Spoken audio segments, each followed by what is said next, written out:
Olá pessoal, está começando mais um Tributos e Direito. Ao meu lado aqui, minha amiga Andréia Dweck. Como é que você está, Andréia? Oi, Júlio, tudo bem? Graças a Deus, tudo ótimo. Estamos aqui mais uma vez e com um super convidado, hein? Hoje o tema é bem complexo, Nossa. mas ainda bem que a gente está com um convidado Nossa. que é extremamente... A altura do tema. Uma autoridade no tema, especialista. Total. E fico até mais tranquila, porque a aula hoje vai ser nenhuma conversa, vai ser uma aula, né, Andréia? Não, com certeza vocês, assim, a gente vai sair daqui doutor na área aduaneira, sem dúvida nenhuma. Estamos aí com o meu amigo. O pessoal já está curioso. Irmão. O pessoal da audiência já está curioso. Opa! Então, é tá... o irmão. Quer apresentar, André? Quem é que Quero vem apresentar, aí? Fala quero aí. apresentar. Meu amigo Tom Pierre. Ele é auditor fiscal da Receita Federal do Brasil, professor da FGV, tem mestrado em administração e é o cara da aduana raiz, apesar de hoje estar no Sejul. Mandar um beijo para minha amiga Daniele, chefe do Sejul, para Elaine, coordenadora geral da COCAGE. Saudades de vocês demais e agradeço muito a presença do Tom aqui com a gente. O Tom foi membro do CARF, né, Tom? Foi membro do CARF. Em 2020. Professor da FGV, né? Desde 2001. Ô Tom, dá um oi pra galera aí. Tá. Em primeiro lugar, uma boa tarde à audiência, aos meus colegas aqui presentes. É uma honra estar participando desse podcast. E eu espero trazer um pouco da vivência, né? Porque eu consegui fazer uma coisa muito difícil, né? Que é trabalhar em dois lugares ao mesmo tempo. Ou seja, trabalhar na Receita Federal, que é a minha casa, e participar também nas aulas, né? Onde eu pude entender melhor as ansiedades do mercado na área de comércio exterior, né? Entender melhor o funcionamento. Então, é uma mão dupla, né? Porque a gente leva o conhecimento da prática para a sala de aula, ou seja, qual é a posição correta de fazer as coisas, os processos de importação, de exportação, como maximizar esses benefícios que a Receita permite. E, do outro lado, entender e escutar também as dificuldades, né, que os operadores do comércio exterior têm. E muito interessante porque quando eu comecei em 2001, você não tinha isso ainda da facilitação, né? E o Tom foi meu professor no MBA que a Receita promoveu junto à PUC Rio. Então o Tom deu aula pra gente de repente. Ainda tive essa turma São especial. quantos anos de Receita, Tom? São 28 anos. Caramba, é muito tempo, muita experiência aí. E eu acho que o que me ajudou na Receita também é que alguns anos anteriores eu tive a experiência do mercado, trabalhar em Big Four, né, durante 4 anos e também trabalhei no Tribunal de Contas. Então eu conheci muito bem o processo dentro das empresas, na indústria, principalmente que eram os grandes clientes da Price, da Arthur Andersen, etc. E também conheci a estrutura do direito administrativo que pauta o trabalho da Receita Federal. Então, e a aduana justamente é o quê? É a operação, que é processo logístico, então é um processo administrativo, e ao mesmo tempo tem a questão tributária, né? Então o tributário, vamos dizer, eu vim do mercado com o tributário, o processo administrativo, minha escola foi um tribunal de contas, foi na cidade do Rio, mas eu fui para o TCU, fiquei lá quase 1 ano, e quando eu entrei na aduana, eu consegui enxergar essa soma de coisas, do direito aduaneiro, vamos chamar assim, meio direito administrativo com meio direito tributário. É muito complexo, né? Entender o direito aduaneiro, ele é extremamente complexo, porque quando o Tom iniciou lá na DRJ Rio, na época que eu era delegada lá, o Tom entrou, né? Começou lá.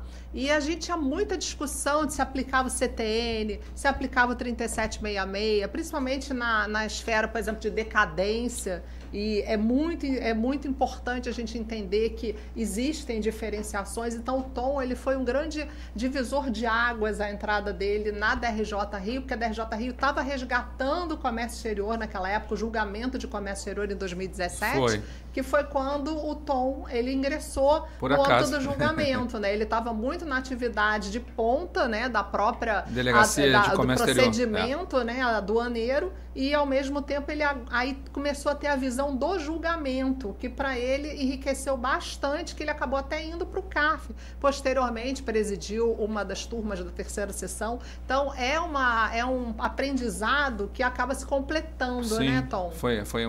Eu comecei na ponta e com desembaraço. Na verdade não, comecei na tributação da ponta, analisando regimes e procedimentos fora do padrão, não é só aquela despacho, por exemplo, parcelamento de embarques, por exemplo, uma indústria, você quer trazer ela para o Brasil, quer internar uma indústria aqui nova, um parque industrial. Você não traz em uma viagem de navio só, você precisa ter 3, 4 viagens. Então a gente analisava esses processos, autorizava. Trabalhei com análise de processo de apreensão de carga, dando pareceres para o delegado se mantinha ou não. Então eu comecei com a tributação. Tanto que logo depois, talvez até pela minha formação do mercado, o inspetor falou assim, não, você não quer trabalhar comigo na assessoria? E aí eu, assim, em 3 meses, comecei a ver coisas diferentes, bem diferentes. Então, teve uma história de uma carga que eu acho assim, que hoje ainda se debate, mas aconteceu em 1998. Um colega apreendeu carga de tênis falso com a marca Nike. E na época, o regulamento aduaneiro, que era do ano de 85, era o 91/30 de 85, mal falava de contrafeito. Por outro lado, estava surgindo no Brasil a legislação de produtos falsos. Pirataria. Inclusive, para minha sorte, naquela época, o Tribunal Administrativo, a parte de marcas e patentes, do NPI, ficava na Praça Mauá.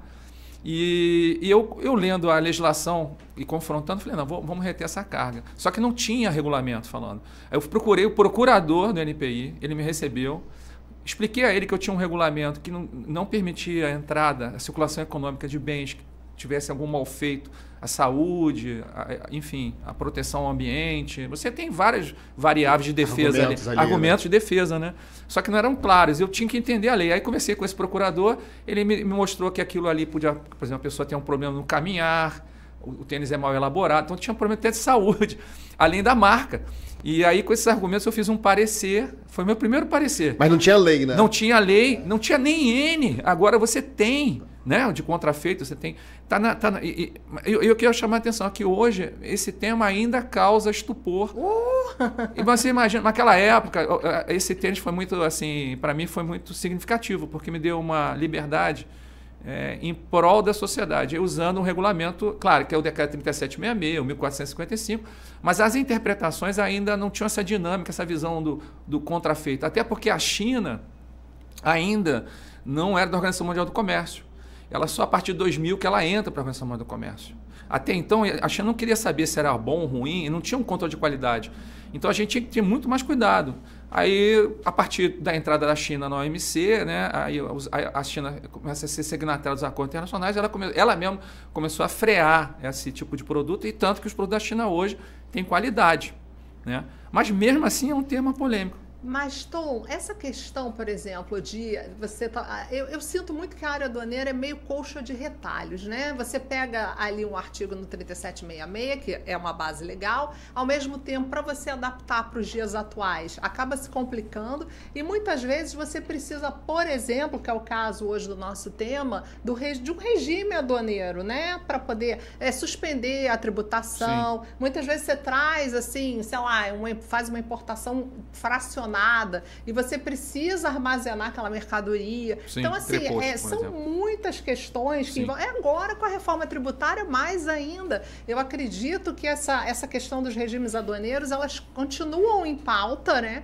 E trazem para a gente uma certa insegurança do que assim, no caso do procedimento, antes de qualquer, porque não há ainda o início do procedimento fiscal. Você fala a questão do planejar, a empresa se preparar para fazer, né? Exatamente. Isso eu tenho um pouco de dúvida de como é que é esse procedimento, que essa adoção, a empresa às vezes fica muito confusa de como é que vai seguir, porque mesmo aquela empresa, vamos supor, você está falando de uma pirâmide, da base da pirâmide que quer fazer a coisa certa. Sim. Tá? Não o topo da pirâmide que não quer fazer nada certo. Estou falando da base da pirâmide que quer fazer a coisa certa. E muitas vezes a gente não acha, né? A empresa não acha esse caminho. A gente não, porque eu agora aposentei, só para deixar claro aqui. Mas às vezes não acha esse caminho. E é um caminho complexo. Mas, desculpa, mas você diz o quê? Você diz tipo assim, a empresa quer uma informação, ela não consegue encontrar informação para fazer essa a base de um procedimento, a base de um procedimento. Como é que a empresa tem que proceder dentro de um regime aduaneiro, numa base sólida? Assim, o que nós temos? Poucos artigos em decreto-lei, que regulamenta o Decreto 3766, 1405, enfim, agora recentemente o Repetro isenção em 2017, por lei também, que traz, na verdade, nem é o regime do aduaneiro, é o regime tributário, porque é isenção, mas é uma isenção condicionada, então ele se mistura com o regime suspensivo, porque fala da entrada de bens de forma permanente, com suspensão do tributo, que passados 5 anos se tornará o II, transforma numa isenção. Então, aquela é uma isenção condicionada que a gente chama de suspensão. Né? Então, ou seja, esses regimes suspensivos, e o próprio regulamento chama, né, econômico, dependem muito de decreto. Agora, eu acho que, pelo menos desde o decreto de 85 até hoje, aos 6.759, você percebe que muitos artigos delegam a competência à Receita Federal para tornar operacional o processo. Como fazer aquele processo. Então, na verdade, apesar de você ter um regulamento que está, em tese, regulamentando, não está delegando esse poder à Receita Federal, que tem setores especializados, a coordenação, etc., e equipes e pessoas que acabam fazendo as gestões normativas. Então, hoje, os regimes aduaneiros especiais, você pode piamente acreditar numa gestão normativa e trabalhar com ela, vamos chamar assim, o administrador ele tem que seguir o que está na IN. O advogado pode questionar, não, mas essa IN aqui contraria o decreto. Aí já é uma outra situação. Aí é uma discussão de legalidade. Legalidade. E às vezes não é só isso, porque às vezes a gente sabe, né, que às vezes uma gestão normativa às vezes não compõe como a expectativa do mercado. Então você tem aquele artigo de lei, vem o decreto e quando vem finalizando o processo, não alcança todas as interesses. Não tem problema, eu não vejo nenhum problema da IN não alcançar. Eu vejo o problema de ter a IN, porque a gente precisa do instrumento, quer dizer, a gente que eu falo... Sim, o usuário do direito. O usuário, para a gente poder justamente se planejar, porque se a gente não tem nada, aí na hora fica complicado de você escolher a melhor forma, né? E agora com a reforma, pior ainda. Assim, vamos lá, o que a gente tem hoje, né? Antes da reforma, a gente tem um regulamento com quase 20 regimes. Cada regime desse precisa de uma gestão normativa. Normalmente são mais de 40, 50 artigos por instrução. Então, assim, o RECOF, tem RECOF SPED, tem RECOF... O RECOF tem dois segmentos, o SPED e o RECOF automatizado, que é por causa do controle. Antigamente não tinha SPED, o controle era feito por informática, dentro da empresa, que gerava relatório, que botava na internet, a Receita conferia a produção do cara, para ver se os insumos que entraram com suspensão tributária e comprados no mercado nacional foram de fato exportados, etc. Aí depois vem o SPED, não precisa mais nada disso. Tem um bloco K, você controla toda a produção, a Receita tem sistema que acompanha o processo. Então, mas as duas é o mesmo regime. É entreposto, informatizado, ou que chama de RECOF ou SPED. Só que esse regime já deriva de outro regime, que é o regime de entreposto industrial, que é mais antigo ainda.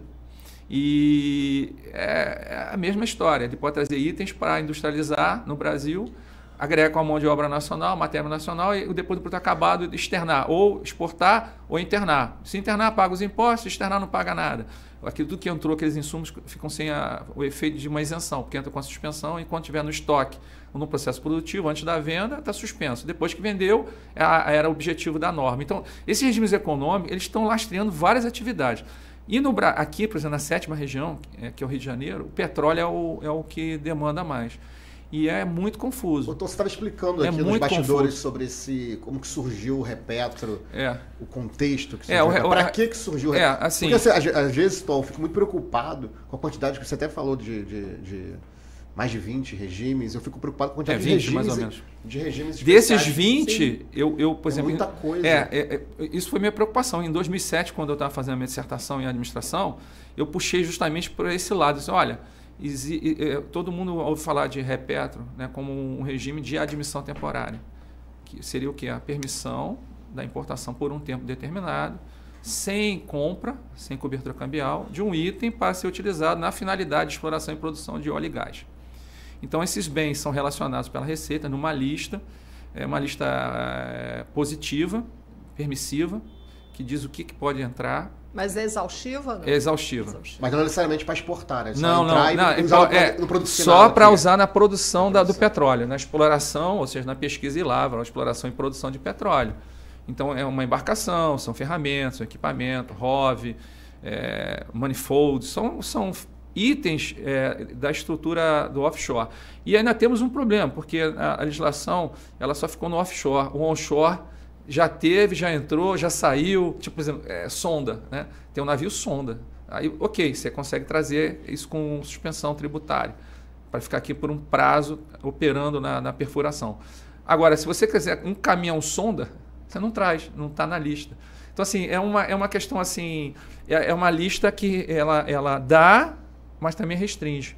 Porque, na verdade, ela é tudo baseado ali na 9.430, lá no artigo 79, quando resolveram criar a tributação sobre o regime de admissão temporária que fosse aplicada em finalidade econômica. Então, para exemplificar, não econômico ou suspensão total, feiras, eventos comerciais, industriais. Os carros da Fórmula 1, carros, esporte, prática esportiva, religiosa, isso tudo é teatral, enfim, cultural que seja.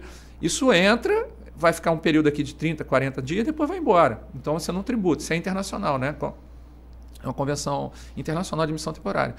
Agora, o econômico é quando esse item entra e ele vai impactar a economia, agregar valor ao produto interno bruto, vamos dizer assim. E isso tem mensuração, gestão de riscos hoje? Tem.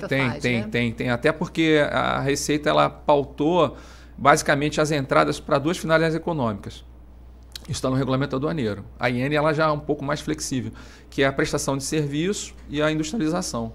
Na seara da prestação de serviço é que entrou o petróleo, porque ela precisava das ferramentas e dos equipamentos. E até 97, tinha uma normativa 136 de 88 que permitia, tinha uma lista negativa, não é positiva, assim, não pode entrar em admissão temporária para petróleo, tais e tais e tais itens. O resto passava tudo. Aí da noite para o dia, quer dizer, o Brasil tomou a decisão de abrir o mercado.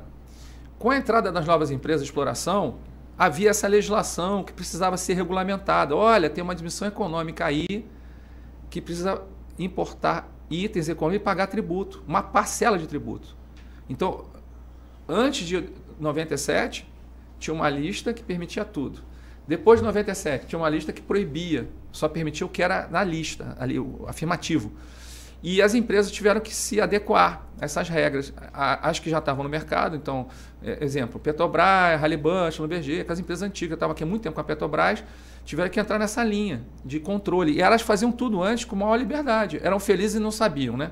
Então, a partir de 98, com a edição de um decreto, 2889-98, que disciplinou a admissão econômica, e ela fala assim, qualquer item que vem para o Brasil agora, para uma atividade de serviço industrial, vai ter que pagar imposto proporcional, uma pequena parte do imposto.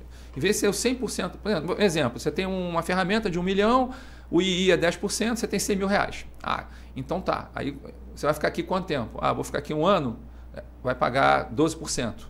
Vai ficar 2 anos, 24%. Então, é a proporcionalidade, inclusive, né, que eu estou falando atual. Então, você tinha uma parte do imposto ser pagado os 100 mil, 24 mil, 12 mil e o resto ficava suspenso. Na medida que você ia ficando mais tempo, você ia pagando mais imposto. Acabou, vai embora, não pagava 100%. Essa era a vantagem. Só que para o petróleo, ela foi pego de surpresa. Por quê? Com a entrada das empresas nacionais adquirindo as concessões, elas já tinham colocado no budget dela o custo da concessão e mais da exploração sem pagar imposto proporcional. Então, o governo Fernando Henrique Cardoso ficou num beco ali quase sem saída. Aí, o que ele fez? Fez um decreto falando o seguinte, toda atividade econômica vai continuar pagando imposto proporcional, à exceção, aí criou um artigo 6º, que era a admissão com itens para o petróleo. Foi assim que nasceu esse regime repeto. E nem tinha esse nome. Era uma admissão temporária. Específica no caso petróleo. Específica, exploração e produção. Mas aí em 98. Em 98 não tinha mais os itens específicos. Era assim, qualquer bem importado. Qualquer bem na lista. Da lista. Positivamente. A lista anterior era negativa. Não podia entrar cabo, filtro. Mas aí acaba sendo exaustiva, né? Agora é negativa. Mas tinha uma vantagem quando você faz uma lista negativa. É porque a área de petróleo ela desenvolve muita tecnologia. Todo dia nasce coisa nova. Agora, a coisa nova que nascer, se ela não está na lista, ela não entra. Vai ter que pagar tributo proporcional. Esse é um problema. E gera um contencioso que pode. Aí, assim, no administrativo ele não vai levar, ele vai procurar via judicial para dizer que ele tem direito ao mesmo tratamento, enfim, que é a mesma. Mas a lista atual, inclusive, tem um detalhe. Naquela época, quando veio em 99, a grita foi muito grande, a discussão. Aí as indústrias nacionais falaram o seguinte, olha só, o Brasil está permitindo a entrada temporária sem cobrar imposto de ferramentas estrangeiras. Se eu comprar essa mesma ferramenta aqui em Santa Catarina, no Paraná, em São Paulo, ele vai pagar o IPI, o PIS, o COFINS, o ICMS. Agora você entra lá da Alemanha, da Suécia, do Japão, o que seja, da Europa, dos Estados Unidos, não paga nada. Aí, o que eles fizeram? Vamos fazer o seguinte, vamos criar um regime repetro. Aí que veio no repetro, que é o seguinte, que era duas situações. Continua a lista, admissão temporária econômica, suspensão total, positivo, e cria-se a possibilidade da empresa usar o regime drawback, que é um regime industrial, importar insumo, industrializar no Brasil com a mão de obra nacional, e inclusive depois permitir o insumo nacional também, sem pagar tributo, ou seja, você adquire insumo com suspensão tributária lá fora, aqui dentro. No início chamou drawback verde e amarelo, depois virou drawback mesmo. Mas enfim, então você tem uma importação do insumo estrangeiro lá, enfim, do Japão, da China, o que você quiser, mas o nacional agrega e compõe o bem. Na composição você tem um item acabado.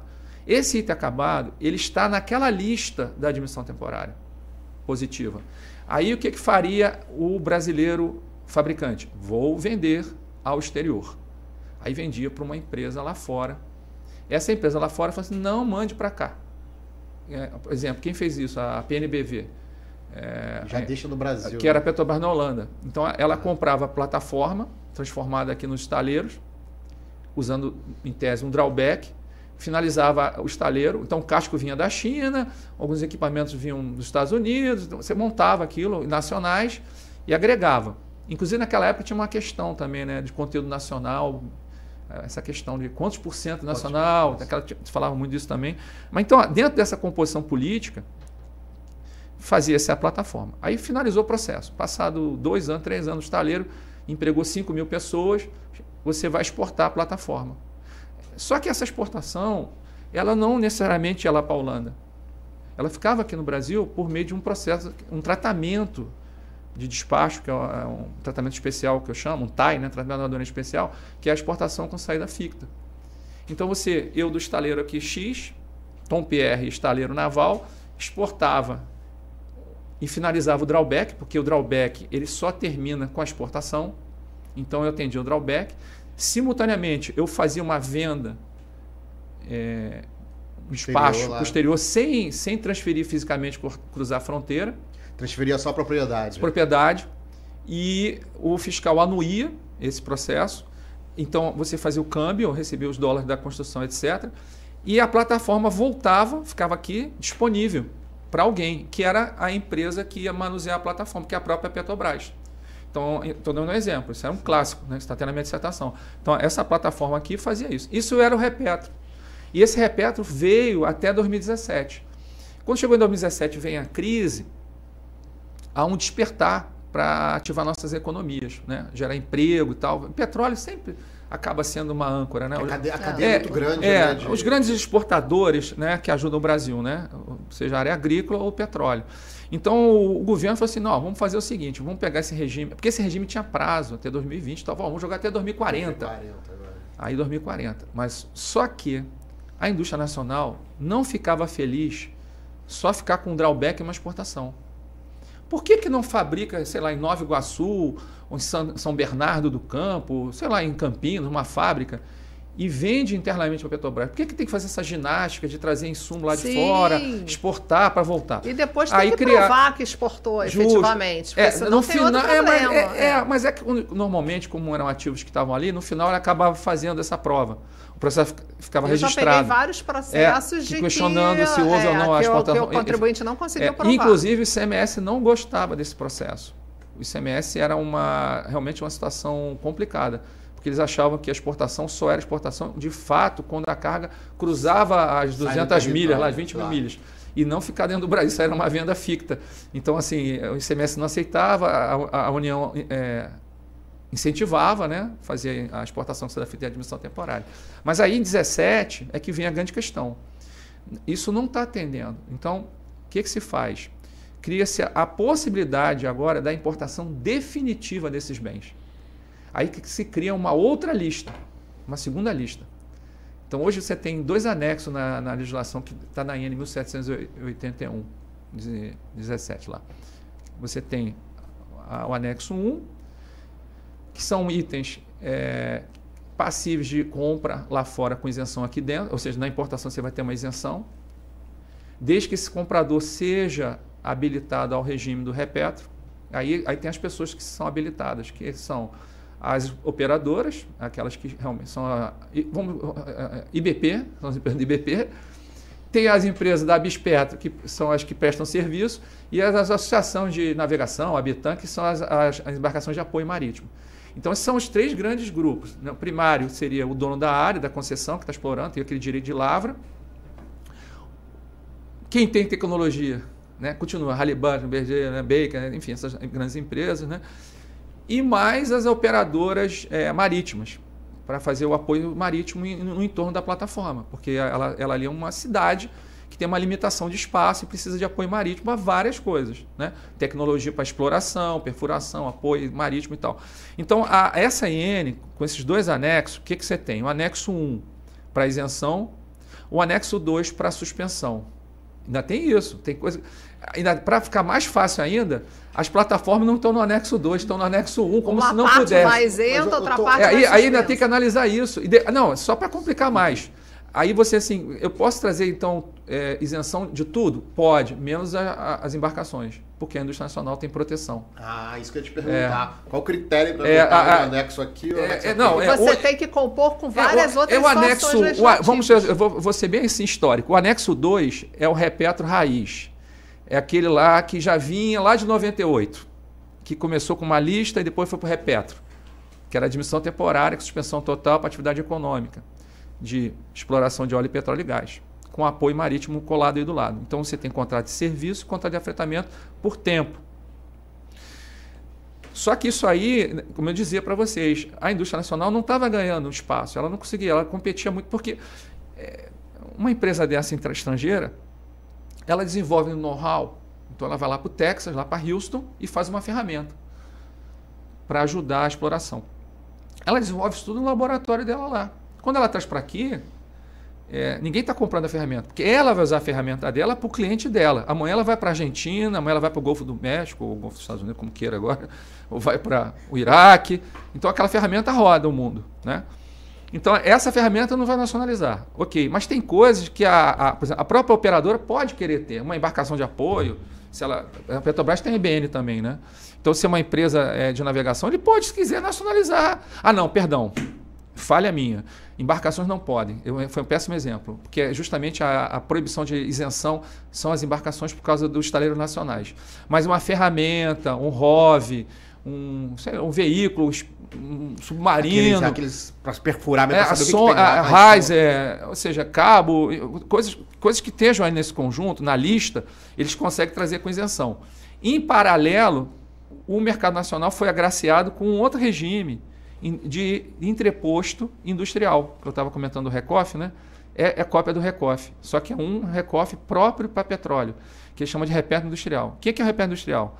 É uma fábrica brasileira capaz de fazer qualquer dos itens da lista, 1 e 2, comprando insumo lá fora com suspensão tributária, matéria-prima, para fazer aquela ferramenta ou uma embarcação, enfim, o que for.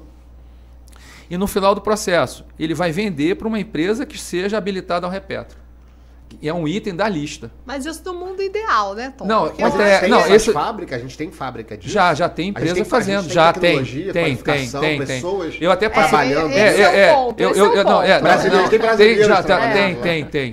Tem sim. Inclusive eu tive na última feira do petróleo aqui que o IBP fez aqui no Porto do Rio, e eu fui visitar, eu gosto muito de visitar os estandes e analisar justamente que bens tem ali. E a primeira pergunta que eu faço, esse bem é repetrável ou não? Então, entendeu? Eu pergunto para mim mesmo.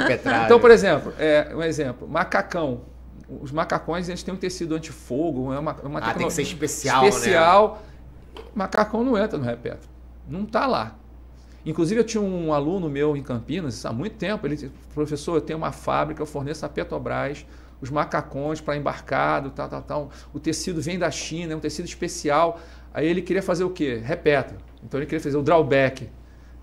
compra com cobertura cambial, no caso, né? O tecido, com suspensão tributária, aí botar a linha nacional, a mão de obra nacional, fabricar o macacão e vender tudo para a Petrobras lá fora, uma offshore da Petrobras, para depois voltar. Ele não volta, cara, porque isso é consumo. O regime é de admissão temporária, tem que entrar e tem que sair um dia. Então, esses itens são consumir óculos, itens de equipamento de segurança, tudo está fora porque é consumo, não é nem. Fica fora da essência do regime, porque o regime chama-se admissão temporária. E essa é uma questão também muito filosofal. Não, né? Só desculpa te interromper. Pode perguntar. Mas aí, no exemplo do teu aluno, ele tem uma fábrica de macacão para fornecer a Petrobras. Ele quer um estímulo fiscal, mas não tem? Não tem. Para ele não tem. Aí tá uma coisa errada. Não, é porque o regime... consome. O regime é uma política. Não é errado, veja bem, é uma política. Então, a política fiscal o Estado criou um regime de admissão temporária, que é trazer ativos estrangeiros para a produção de bens e prestação de serviço. O macacão, você poderia dizer que ele está na prestação de serviço, mas ele é consumido e o temporário é a entrada e retorno ao exterior, sem sofrer modificação. O regime de admissão temporária não tem um lote de bens para poder, como é que eu posso dizer, bens que são utilizados na atividade econômica de petróleo. Não, aí não tem uma isenção. Não tem. A isenção nem que com tem... a reforma tributária agora não nem com a reforma. Até porque os artigos que tem, que são poucos aqui no 214, eles são espelho do imposto de importação. Eles são espelho. Eles não, na verdade, estão harmonizados com o imposto de importação. Então não muda muita coisa. Não, eu acho que vai mudar sim. Por exemplo, por exemplo, como você tem... Isso é interessante. Eu estava até comentando aqui, não sei se foi aqui a gente antes de começar a palestra, que é a questão do ICMS. O ICMS não gostava de exportação com saída da ficta, porque o ICMS não entendia que bens exportados podiam ficar no Brasil. Então, e aí ele quer o ICMS dele de exportação, porque não há exportação. E eles entendiam que isso era errado, então começaram a discutir. Já eu acredito que a forma que está no IBS vai aceitar a figura da exportação com saída da ficta, porque já está no lei. Então já há uma transformação em relação ao IBS. A IBS positiva, porque você antes, o que acontecia? Quando você fazia uma exportação, você tira o IPI, o PIS, o COFINS e ICMS, que é estadual, certo? E eles tinham, cada estado tem sua norma. E tem a Lei Candir 8796, aquela coisa toda. Então não vou tributar o ICMS, a União vai me recompensar. Só que quando fazia exportação com saída ficta, o fiscal do ICMS não entende que exportação é a entrega ficta, ou seja, a transferência negocial. Ele quer que a propriedade cruze a fronteira e vá para um país alienígena, vá para o exterior. Ele quer... Para depois voltar com uma admissão temporária. Se ele não via a saída, ele entendia que era uma venda interna. Então ele começou a brigar por esse ICMS. Ou seja, você... E aí, mas faz sentido. Faz sentido mais ou menos. Se você pensar numa indústria que investe durante 20 anos, que tem um custo elevado, em dólar, elevadíssimos, e que você precisa transferir na cadeia o custo. E se o ICMS ele acaba impactando, até porque o ICMS não é neutralidade, você tem a alíquota diferenciada para estado a estado. Você tem benefício. Outra coisa, são 27 unidades dizendo que aqui no meu estado eu não cobro ICMS. Você vai tendo aquela guerra fiscal. Salvo engano meu, São Paulo, eu não cobro ICMS na exportação de saída ficta se o bem for fabricado em São Paulo e ficar em São Paulo. Isso é um protecionismo do estado de São Paulo para a indústria de São Paulo para explorar petróleo em São Paulo. Quer dizer, que se ele for para Macaé ou para Vitória, enfim, outra cidade, fora da jurisdição do estado de São Paulo, o ICMS ia ser devido. Então, mas aí, isso como acabou. Seria esse desenho? Como é que seria esse desenho, então, por exemplo? No caso do IBS, que agora vai unificar. Não, agora vai ser o mesmo desenho. O IBS vai incidir sobre operação, né? Se tiver operação, já vai Não, calma. Isso você vai ter incidindo o imposto ou a contribuição sobre bens e serviços. Nossa discussão aqui está voltada para os bens. Serviço vai continuar, vai ter na proporção que for classificado como serviço, de acordo com a lei complementar. Eu não estou entrando nem nisso aqui, porque na área aduaneira não se fala isso. Na área aduaneira fala mercadoria. Em relação à mercadoria, vai ficar melhor a exportação que sai da ficta. Para mim, que vai ser aceita pacificamente. Quem fizer uma exportação sai da ficta, de acordo com a lei complementar, e ela é réplica das normas do II, da exportação importação, imposto de exportação, é o regulamento aduaneiro, vai pacificar, não vai ter mais desbalancear. Ou seja, eu tirei o IPI, eu vou tirar o ICMS. Não, hoje, eu tiro o IPI, não tiro o ICMS. Com o IBS, eu vou tirar o CBS e o IBS, porque o CBS é nacional, né? Sim. E o IPI, vamos dizer assim, o CBS está engolindo aí o PIS, o COFINS e o IPI, vamos chamar assim, e o IBS está engolindo o ICMS e o ISS. Então, quando eu fizer uma operação já sobre os auspícios, na minha forma de entender, pelo menos é o que está aqui, o que eu estou entendendo é que na exportação que sai da FICTA, eu vou ter o benefício do CBS e do IBS em harmonia. Não vai ter mais cada governador escolher se vai ter ou não o IBS. Então isso melhora bastante. Melhora bastante. E a tendência toda, do jeito que ela foi desenhado a lei complementar, ela é espelho do regulamento do comércio exterior, do regulamento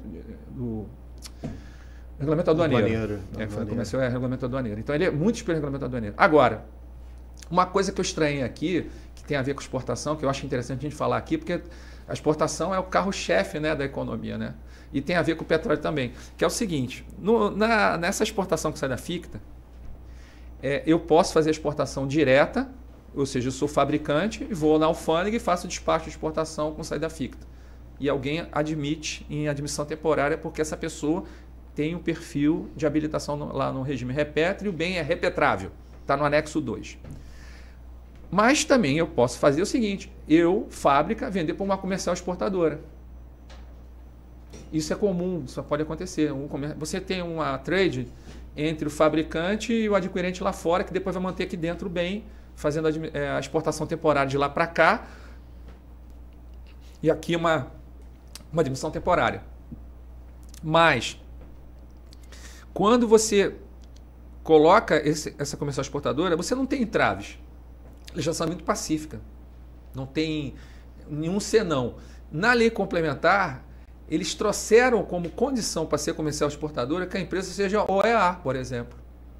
Na lei complementar. Interessante.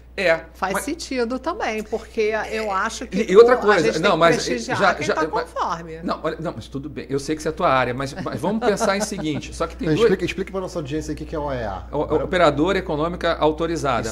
Vamos lá. O que é um OEA? OEA é uma pessoa confiável para o Estado aduaneiro. Tem uma governança. Uma empresa que foi previamente atestada pela Receita Federal, que ela tem os controles internos dela suficiente para o Estado não se preocupar com o despacho dela. Tem um histórico ali de compliance.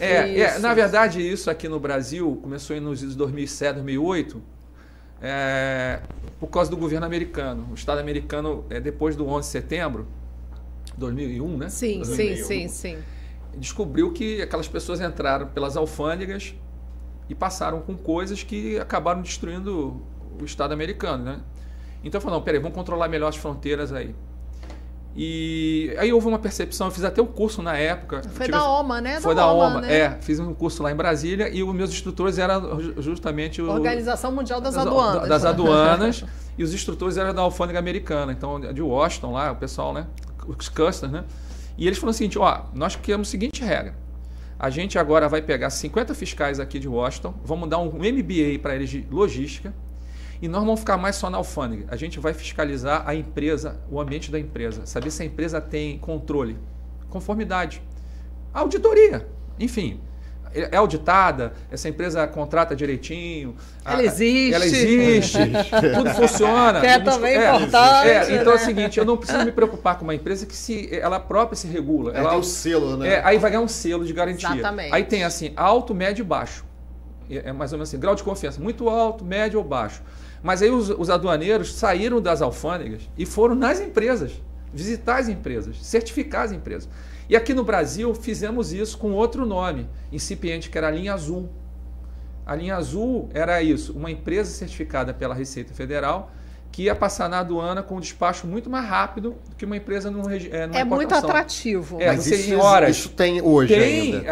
Já tem 10 anos. Tem várias empresas. Depois de 2008 veio e tal, aí criou-se, aí oficialmente o Brasil, com o acordo de facilitação, o Brasil é signatário, O Brasil incorpora isso, desenvolve equipes na Receita Federal preparadas para certificar as empresas, porque você precisa certificar. Então, hoje, você certifica o exportador, o importador, o armazém, o transportador e até o operador lá, o despachante, o colega despachante que está lá, ele vai ser certificado.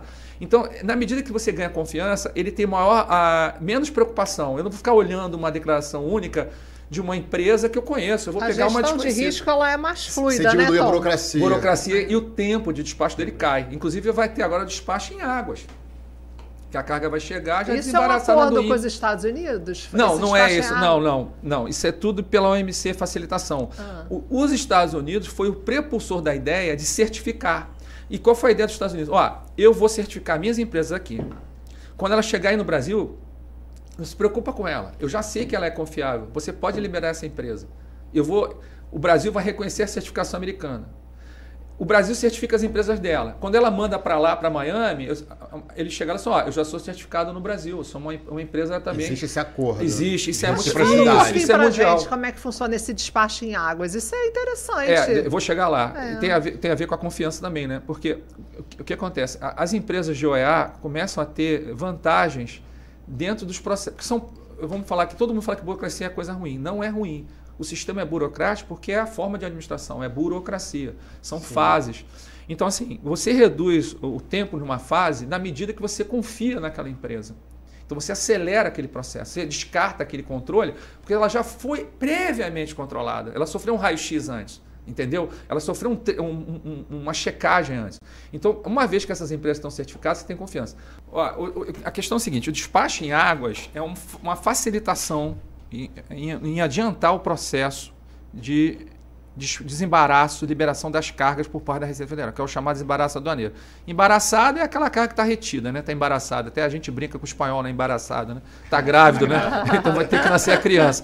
Então, nesse caso, a criança vai nascer, não vai nascer no hospital, vai nascer no caminho, antes de chegar no hospital, que seria a alfândega, né? O porto, né? O armazém. Você desembaraça. Como é que funciona normalmente? A carga chega num navio, esse navio já é controlado pela Receita Federal, pelo sistema de carga, a Receita sabe quem é o navio, sabe quem é o container.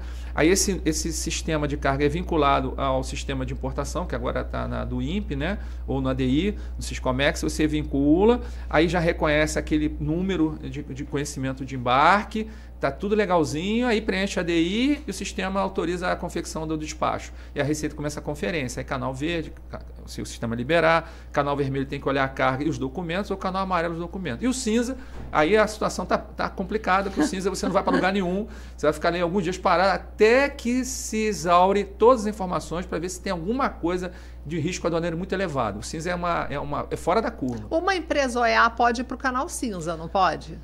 É difícil, né? Porque ela tem um perfil de risco, ela já pode acontecer. Não, qualquer um pode ir para o cinza. Não, o fato de você ter uma OEA, porque a OEA seria o verde. Ou seja, o que seria esse canal de... Fazendo a resposta às duas coisas. O desembaraço em águas, a Receita já sabe que tem um container que está chegando, está entrando no território nacional, no caso marítimo, no espaço aéreo marítimo, e aquela carga, quando chegar na alfândega, ela já foi desembaraçada. É um despacho antecipado. Antes de chegar a carga no armazém, você já declara.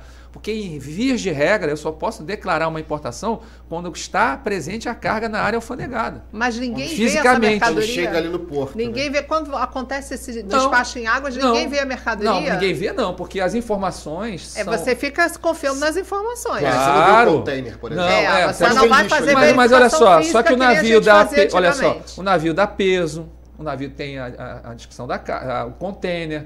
Mas você já pegou algum caso desses? Não, porque quando eu fui trabalhar contigo, eu já não começou agora, não tive essa chance. Assim, quando você estava na ponta, você pegou algum caso de um container que estava escrito que era mercadoria A e você abriu mercadoria B? Dá um exemplo aí pra gente. Conta um caso desses aí. Sim, teve um que nem foi comigo, mas foi bem engraçado. Eu adoro esses casos. Foi risco aduaneiro, isso é o canal cinza, tá? Ou seja, de embaraço em águas pressupõe que são empresas confiáveis. Então, as empresas elas têm esse direito. As empresas OEA vão ter essa premissa também. Né? Elas vão começar tendo essas vantagens. Então, eu acho que a Receita cada vez mais vai estimular que as empresas se cadastrem no programa de OEA. E abrir para os pequenos também, que eu acho que é um processo, vai crescer, lógico, vai pegar todo o mercado, à medida que isso vai ampliando, né? A amplitude de empresas, tipos de empresa, e os componentes que atuam na logística, né, internacional, o transportador, o armazém, o operador do armazém, enfim, as empresas, os representantes marítimos das companhias marítimas. Então você vai ter esse grupo de pessoas já previamente reconhecidas como confiáveis. Então essas pessoas, em todos os processos, seja em regime comum ou regime especiais, eles vão ter que ter alguma vantagem, uma celeridade, uma redução de prazo ou de custo operacional, né? Você vai ter vantagens aí. Por exemplo, admissão temporária. Tudo que é acima de R$100 mil de suspensão tem que ter garantia. Se a empresa OEA, não precisa, abaixo de 100 mil ela consegue, entendeu? Então você vai ter algumas vantagens. Prazos também, né? Empresa do OEA, você, sei lá, o aéreo leva 10, 14, 15 horas. No aéreo ele vai tirar em 2 horas, da chegada do avião até o gate, até descer. O porto leva 3 dias, o cara tira ali em 8, 9 horas. Então, você tem uma celeridade, né? Isso aí é a vantagem, é o tempo, né? A circulação. Então, você vai ter despacho em águas, você vai ter a celeridade de sair de uma alfândega e tal. Agora, um caso que você perguntou, que é o contrário. O canal cinza. O canal cinza é o seguinte, são variáveis que estão sempre mudando em relação a algum tipo de risco. Tipo de produto, classificação do produto, peso do produto, procedência de um produto, tipo de transporte, país exportador, ou seja, qualquer situação que melindre ali, que haja uma insegurança por parte do Estado, o canal cinza ele vai com equipes de inteligência, porque isso já tem, né? Eles fazem uma análise prévia de tudo que está saindo ou chegando no território aduaneiro. Então eles vão alertar no sistema, vai ter um alerta. Se por acaso também esse grupo de inteligência nacional, né, não pegar, tem as turmas de trabalho locais que fazem esse serviço também. Então, por exemplo, uma vez um amigo meu estava numa equipe dessa, aí o importador estava trazendo puff de Nova York. Puff, aquela banquinho, né? E aí ele teve um detalhe, ele casou em Nova York, ele fez lua de mel em Nova York, perdão. E na volta a mulher dele resolveu trazer um puff. Caramba. E ele não queria trazer aquele puff. Por quê? Porque o peso do puff no avião, ele sabia exatamente qual era o peso do puff, porque ele estava acostumado. Ele aprendeu que o puff, sei lá, pesava 10 quilos. E aí quando ele foi, pegou o processo, a declaração que caiu no cinza, aqueles puff estavam lá 25, 30 quilos. O puff igual da minha esposa é 10, porque isso aqui tem 30. Aí ele foi lá e pegou um puff. E aí começou a bater no puff, achou um negócio meio duro. Quando ele abriu, eram placas de computador. Olha. Caramba. Estavam lá dentro, escondidos. Então, assim, isso é um exemplo. Isso E... acontece, né? Assim, claro, você dizer que é uma coisa, mas no fundo é outra, né? Isso é um problema na aduana, né? Principalmente no... Total. Você viu lá no Seju as operações de fronteira, né? Como se encontram coisas escondidas nos veículos, nos containers. Então, assim... o canal cinza é um canal para isso, e sofisticado também, né? Porque pega também interposição fraudulenta, né? Que é fazer os laranjas, né? Isso aconteceu comigo. Uma certa feita, peguei uma empresa X, essa empresa ela tinha um sócio, aí eu fui olhar quem era o sócio. Curiosidade, né? Ver o CPF do cara. Aí fui ver, o cara era sócio de uma segunda empresa na fronteira terrestre. Eu estava no mar, Porto do Rio. O cara estava em fronteira terrestre. A empresa dele estava sendo pega pelo Ministério Público por descaminho. Eu falei, aí fui ver o nome da empresa, sei lá, Azul e Branco. Aí a empresa que estava aqui, Branco e Azul. O cara, até o nome ele fez. Aí ele ficou como sócio menor. Ele botou um laranja para ser maior. Aí eu segurei a carga dele e falei, não, você não vai passar aqui agora não. Aí eu despachei, não, eu vou tirar ele da sociedade. Eu falei, não, amigo, agora já peguei, não está entendendo? Já. O cara está com o processo lá, vai estar aqui também. Ele tem reputação. De tempo, né? Não, então, assim, lógico que isso eu estou falando na época que começou o canal cinza. Hoje tem sistemas, você faz, né? Mas mesmo assim tem fiscalização. Tem. Não, continua. A ponta está lá, né? Você tem a liberdade de abrir, mas eu acho que o uso de sistemas de inteligência, agora o IA provavelmente, né, entrando também, você vai minimizar a mão fiscal e maximizar esses resultados de pesquisa e seleção, né? Porque essas informações, existe a OMA, é até interessante falar isso, né? Que a Organização Mundial das Aduanas, elas trabalham, as aduanas trabalham em conjunto. trocam informações, trocam os melhores procedimentos, os melhores processos. Então, a OEA, por exemplo, a digitalização dos documentos, a informatização, que é a digitalização, agora eu falo informatização, eu sou mais antigo, né? Então, tudo digitalizado. Então, toda essa troca tudo vai ser digitalizado no processo, tudo vai ser sistêmico, não vai ter muita intervenção humana. Até a conferência já se faz por câmera, né? Tom, me diz uma coisa, me tira uma dúvida. A Lei Complementar 214, que trata da nossa reforma, né? Ela está num paralelo com o regulamento aduaneiro? Como é que está essa situação legislativa? Olha só, o fato gerador aqui, isso é interessante, está estudando isso também, né? O fato gerador do imposto, né? E da contribuição, no caso do II, o fato gerador é o registro da declaração de importação. Então, chegou a carga, registrou uma DI, né? Você tem o fato gerador do II e do PIS e COFINS. E o IPI é o desembaraço, que é igual ao CMS. Desembaraço é a conferência, canal verde, amarelo, cinza, o que foi, e o fiscal. Ok, liberei a carga. Aí tem fato gerador do ICMS e do IPI.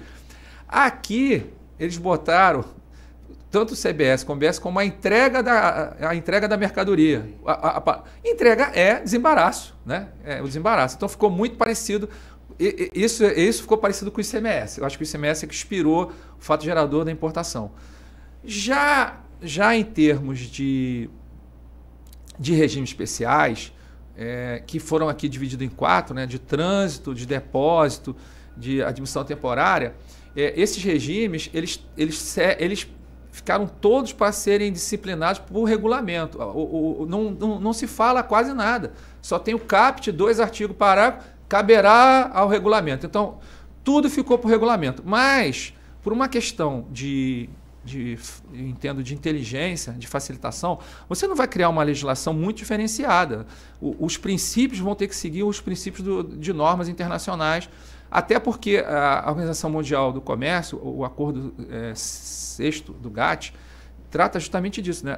Os tributos internos, eles não podem ser barreiras alfandegárias.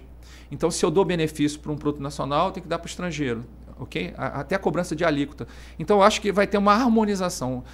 O que se pretende aqui, talvez, é organizar um pouquinho melhor os regimes especiais, que ele dividiu em 4 grupos.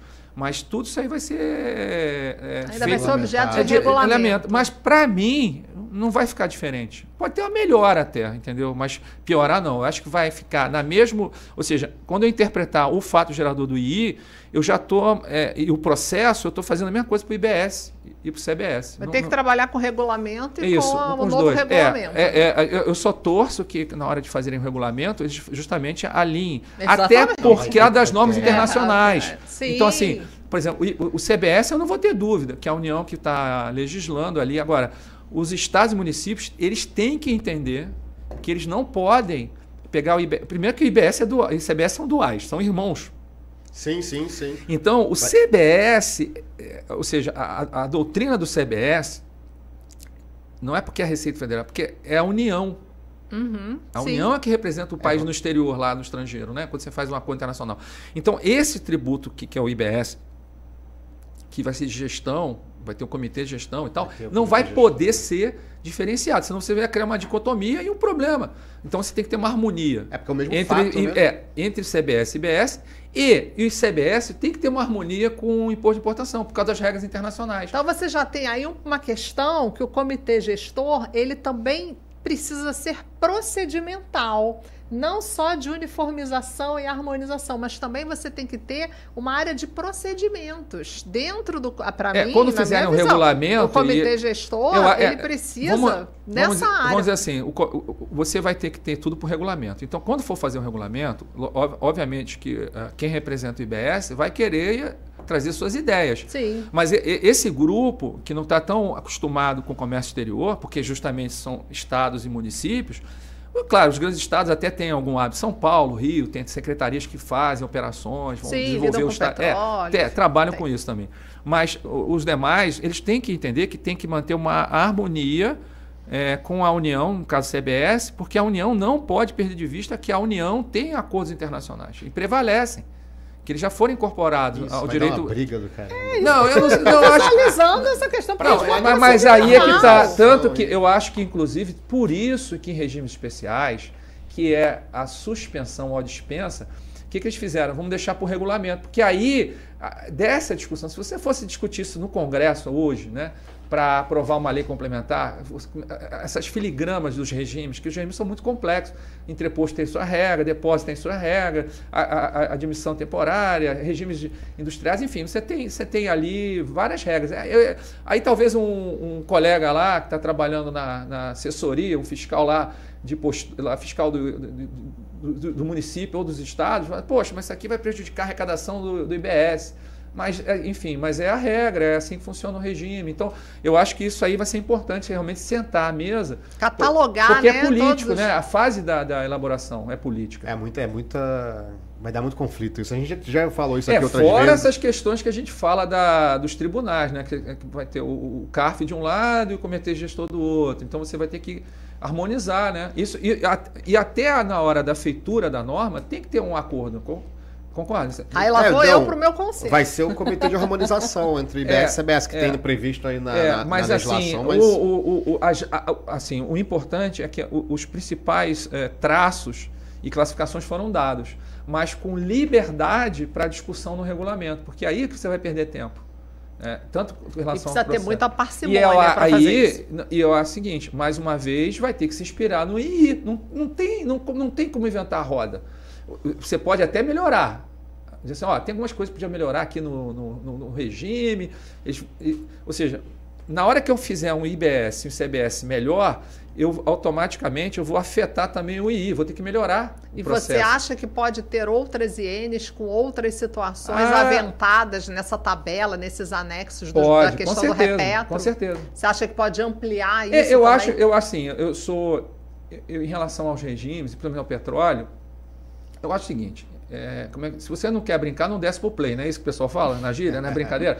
Ou seja, o Estado brasileiro desceu pro play em 99, quando criou o repetro. Então você dá com uma mão, tirar com a outra, eu vou permitir que você use itens para exploração e produção de petróleo e gás, e eu quero falar aqui na condição de professor, isso eu deixar bem claro, porque eu tenho muito que eu estou falando aqui é sala de aula, né? Não é como fiscal. É bom você fazer esse disclaimer. Porque não é o pensamento, talvez, dos meus colegas lá no serviço público, mas em termos acadêmicos, eu acho que como o Estado desceu, não é a Receita, é o Estado, certo? Porque Estado fiscal, ANP, enfim, você tem órgãos ali, IBAMA, está todo mundo junto ali cercando a atividade petrolífera, né?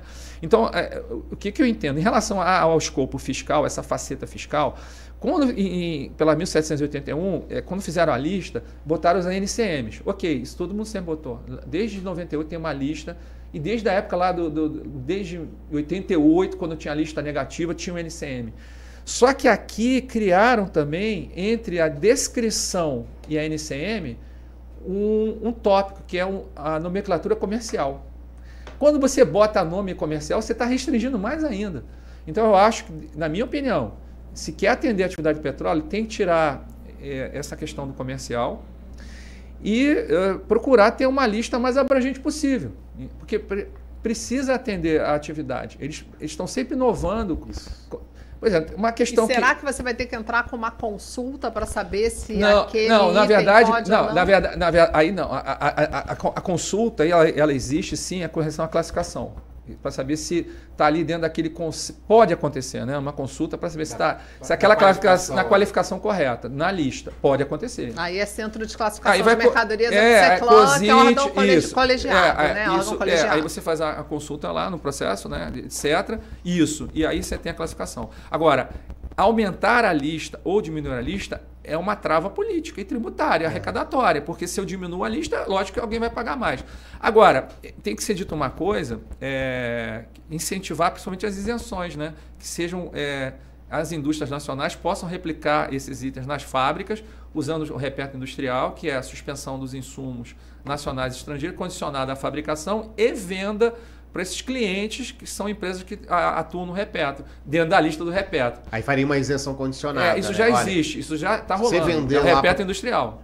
Só que eu acho que isso tem que ser cada vez mais incentivado, né? As empresas internacionais investirem no Brasil em polos industriais usando repetro industrial. Mas no reperto industrial, esse bem vem de fora, né? Não, o insumo. Do insumo. O reperto industrial, como o nome diz... O insumo vem de fora para poder produzir aqui dentro. O que eu quero dizer para você? O reperto industrial é uma fábrica que se estabelece num setor qualquer, no território nacional, aduaneiro. Essa empresa tem know-how para fabricar itens no seu processo produtivo que estão previstos na lista do reperto, no anexo 1 e 2. Então, pode ser ferramenta, pode ser módulos, equipamentos, máquinas, etc., partes, peças. Então, ele faz aquele processo. Para fazer aqueles itens, eu preciso fazer um tubo, e eu preciso de um drill, e eu preciso do alumínio, como eu vi um caso, que tem que ser lá da Sibéria, porque o alumínio siberiano ele tem uma resistência maior que o alumínio brasileiro, para águas profundas. Então eu vou comprar aquele alumínio lá, chapa de alumínio siberiano. Ok, eu vou comprar, não vou pagar tributo, suspensão. Faço a linha de processo, produzir o tubo. Tem que vender esse tubo para quem? Para uma empresa que já esteja usando o regime Repetro. E esse item tem que estar naquela lista. É assim que funciona. E ele pode comprar um insumo lá fora, com a suspensão, e aqui dentro também com suspensão. Condicionado à venda, aqui é a isenção futura, que você acabou de dizer, isso. Sim. Quando transfere, acaba a responsabilidade dele. Mas ele vendeu para quem? Para uma empresa previamente já habilitada no clube do Repetro. Entendi. É isso. Isso é o interposto industrial. E essa mesma empresa aqui, que faz admissão temporária com suspensão total, pode comprar a lista 1 e 2 com isenção, a exceção das embarcações. Ô Tom, a gente está aqui com o tempo estourado. O Juan já me levantou a placa umas 2, 3 vezes ali. O tema é complexo. O tema é muito complexo, tem muita informação. E a gente aqui falou de várias coisas, né? Falou de vários temas, tocou em vários assuntos. Não, ainda tem muito a falar, eu acho. Com certeza a nossa audiência aí saiu daqui com uma noção maior de regimes aduaneiros, né, André? De Repetro. Então, a gente queria te agradecer muito. Eu que agradeço a oportunidade. André, quer falar mais alguma coisa? Eu queria só agradecer, porque o Tom, ele é uma enciclopédia aduaneira, ele tem história dessa para contar. Ele, apesar de hoje estar no julgamento, já está no julgamento há um tempinho, ele tem uma história de ponta absurda, incrível, e eu acho que eu faço aqui, na pessoa do Tom, as minhas homenagens aos aduaneiros do Brasil. A aduana brasileira, né? Pessoal... A aduana brasileira é sensacional e cada vez se movimenta mais para fazer com que o contribuinte, com que o importador, com que os intervenientes no comércio exterior possa ter uma área fluida, né? Eu não gosto muito dessa palavra, mas eu acho que a facilitação, ela está entre os objetivos institucionais da Receita. Com certeza. E com certeza eu o faço na pessoa do Tom. Agradeço demais a disponibilidade, agradeço mais uma vez você estar aqui conosco, agradeço a Daniele, minha querida amiga, chefe do Seju mais uma vez, a Elaine, coordenadora geral da Cocage, onde fica o Seju, porque o Tom ele é muito valioso e agradeço muito a oportunidade dele estar aqui.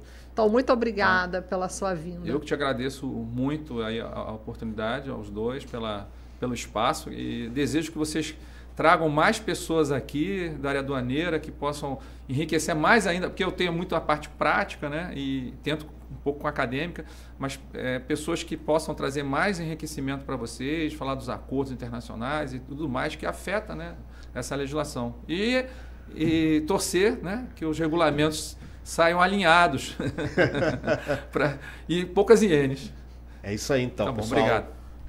Obrigado, Tom. Obrigado, Andréia. Obrigada, Júlio. O Tributo dos Direitos vai ficando por aqui. Esqueci de falar para você seguir, compartilhar, para a gente aumentar e esse vídeo aqui, essa aula que o Tom deu, possa chegar a cada vez mais pessoas para entender do tema que é muito específico. Obrigado, boa tarde. Siga a gente. Tchau, tchau. Até a próxima. Tchau. Até logo.